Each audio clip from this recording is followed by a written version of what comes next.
لیکن اللہ تبارک و تعالیٰ کو ان کا یہ عمل پسند نہ آیا کہ یہ کیسے میرے بندے ہیں کہ کلمہ میرے حبیب کا پڑھتے ہیں اور شریعت پچھلے نبی کی مانتے ہیں۔ اللہ تبارک و تعالیٰ نے ارشاد فرمایا یا ایھا الذین آمنو، اے ایمان قبول کرنے والو، اگر تم نے کلمہ پڑھ لیا ہے تو ادخلوا فی السلم کافہ، اب اسلام میں پورے پورے داخل ہو جاؤ۔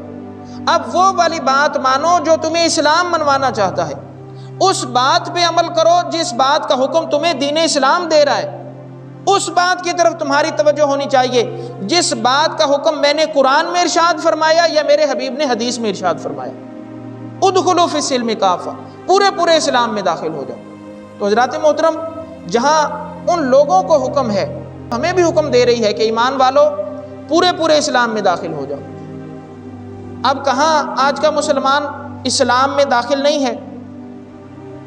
آج کے مسلمان کو اگر کہا جائے کہ بھائی نماز پڑھنے کے ساتھ ساتھ اگر تم نوافل بھی پڑھ لو گے تو وہ بھی تمہارے لیے بہتر ہے، لیکن آج کا مسلمان توجہ ہی نہیں کرتا۔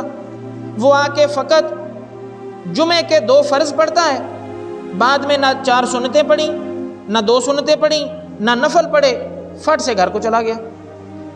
تو کیا ہم نے دین اسلام کی بات مانی؟ کیا ہم پورے پورے اسلام میں داخل ہوئے؟ نہیں۔ دین اسلام تو یہ کہتا ہے کہ صبح سویرے اٹھ کے قرآن پاک کی زیارت کرو، اللہ تبارک و تعالیٰ کا کلام ہے، اس کو پڑھو گے تو پڑھنے کی بھی برکت ہے، دیکھو گے تو دیکھنے کی بھی برکت ہے۔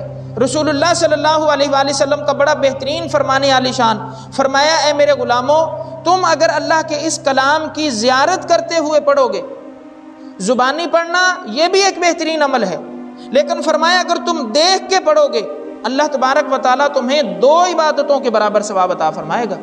یا رسول اللہ وہ کیسے؟ فرمایا ایک قرآن پاک کو دیکھ رہے ہو، دیکھنے کا ثواب علیحدہ، دوسرا اللہ کے کلام کی تلاوت کر رہے ہو، تلاوت کرنے کا ثواب علیحدہ۔ تو دین اسلام نے تو ہمیں یہ کہا تھا کہ ہمیں قرآن پاک کی تلاوت کرنی ہے، لیکن برسوں بیت گئے، قرآن پاک گھروں میں پڑھے ہیں انتظار میں کہ کوئی آئے اللہ کا بندہ ہمیں دیکھے، اٹھائے، چومے، زیارت کرے اور پڑھے۔ اگر ہم نہیں پڑھ رہے تو اس کا مطلب یہ ہے کہ دین اسلام میں پورے پورے داخل نہیں ہیں۔